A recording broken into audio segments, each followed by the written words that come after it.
બધાને જય શ્રી કૃષ્ણ, જય માતાજી. હું શગુણાબેન આદિ સુરતથી આપ સૌનું મારા કિચનમાં સ્વાગત છે. તો મિત્રો, આપણે રોજ રોજ રોટલી ખાવાથી તો કંટાળી જ ગયા હશો. તો આપણે સરસ મજાનો સુપર ટેસ્ટી નાસ્તો તૈયાર કરવાનો છે. જે નાસ્તો તમે ખાતા જ નહીં ધરાવો. તો ચાલો રેસીપી શરૂ કરીએ. અને હા, શરૂઆત કરતા પહેલા તમે જો મારી ચેનલમાં નવા હોય તો મારી ચેનલને લાઈક, શેર અને સબસ્ક્રાઇબ કરવાનું બિલકુલ ના ભૂલતા. તો ચાલો રેસીપી શરૂ કરીએ. આપણે સુપર ટેસ્ટી નાસ્તો તૈયાર કરવાનો છે. તો તેના માટે મેં અહીં 1 વાટકો ઘઉંનો ઝીણો લોટ લીધેલો છે અને તેના જ પ્રમાણમાં અડધો વાટકો રવો લીધેલો છે. આ બંને વસ્તુને મેં પહેલેથી ચારી લીધેલા છે. ગમે ત્યારે લોટ વાપરીએ ત્યારે પહેલાં ચારીને જ વાપરવાનો પ્રયત્ન કરવાનો. સૌ પ્રથમ તો પહેલાં આપણે જે લોટ લીધેલો છે 1 વાટકો, તે એક બાઉલમાં નાખી દેશું. ત્યાર પછી આપણે જે રવો લીધેલો છે 1 વાટકો, તે પણ સાથે નાખી દેશું. બંને વસ્તુ મેં પહેલેથી ચારી લીધેલી છે. હવે આ બંને વસ્તુને મિક્સિંગ કરી લેશું.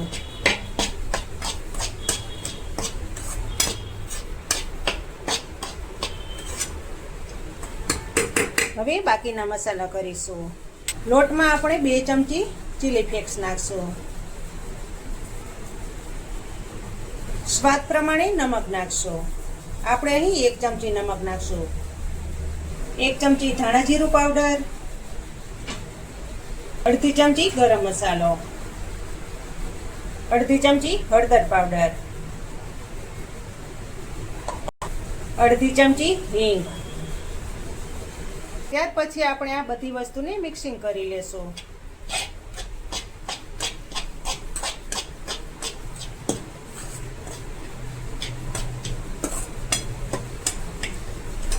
મિક્સિંગ થઈ ગઈ છે. તો હવે પછી આપણે બંને વસ્તુને પલાળી દેશું.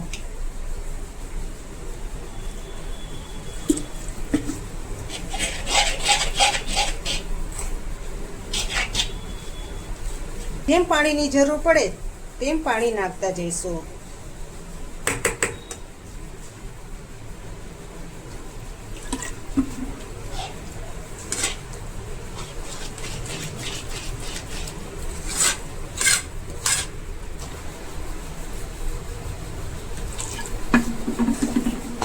આ નાસ્તો તમે બાળકો સ્કૂલે જતા હોય તો તમે લંચમાં પણ આપી શકો.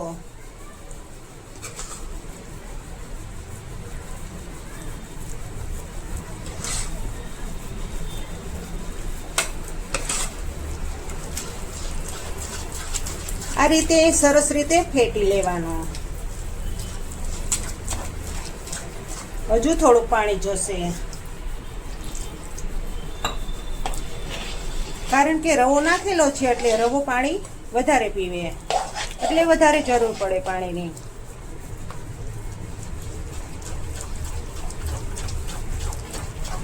એક જ દિશામાં ફેટી લેવાનું, જેથી કરીને આપણો જે રવો નાખેલો છે તે સરસ રીતે ફૂલી જાય.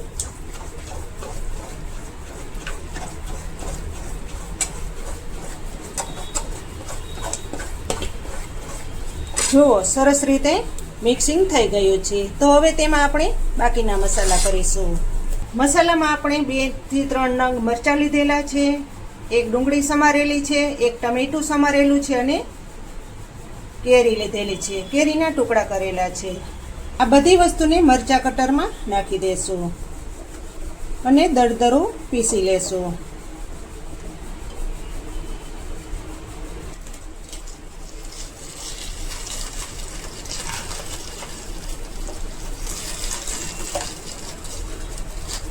આ રીતના બધા મસાલા પીસાઈ ગયા છે. તેને આપણે બેટરમાં ઉમેરી દેશું. ફરી એકવાર ફેટી લેશું.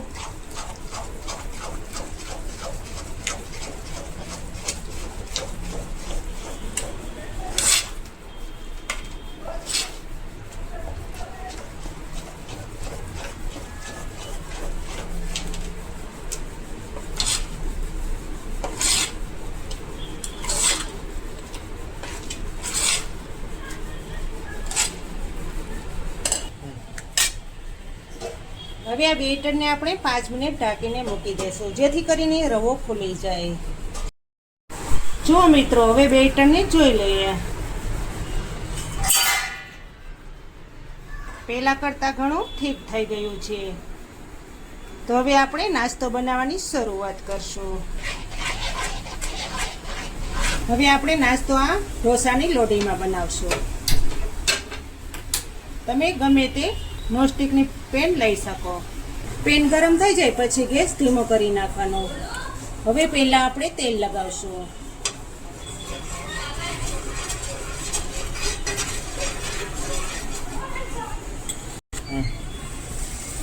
હવે બેટર નાખશું.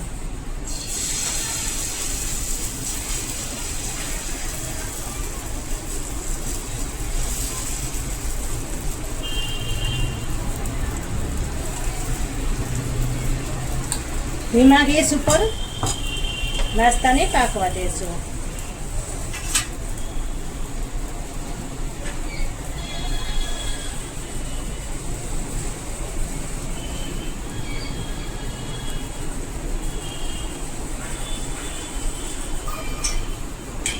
ફરતી સાઈડ પર તેલ લગાવી દેશું.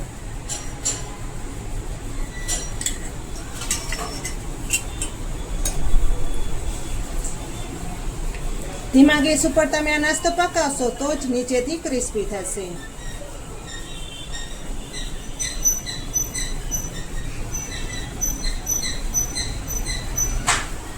હવે ફેરવશું.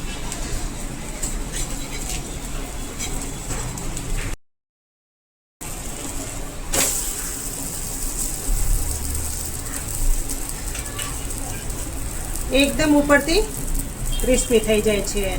હવે બીજી સાઈડ પણ આપણે પકાવી લેશું.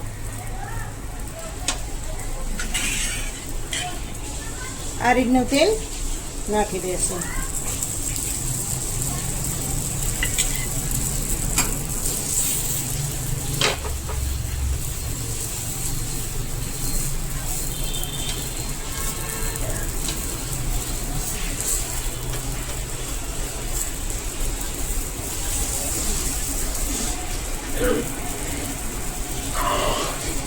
આ નાસ્તો તમે સવારે પણ બનાવી શકો, ગમે ત્યારે બનાવી શકો.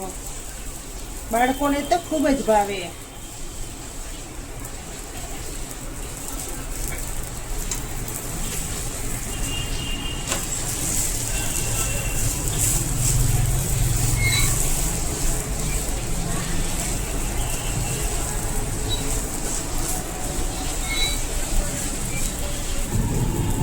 જો આ રીતનો પાકી જાય પછી હવે તેને નીચે ઉતારી લેશું.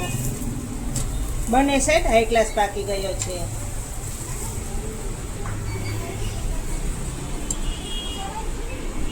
બધો નાસ્તો આ રીતનો તૈયાર કરશું.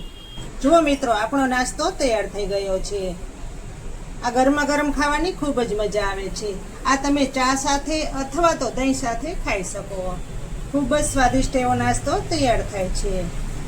તો ફરી મળીશું એક નવી રેસીપી લઈને. ત્યાં સુધી જય શ્રી કૃષ્ણ, જય માતાજી. અને તમે ચોક્કસથી આ રીતે બનાવજો.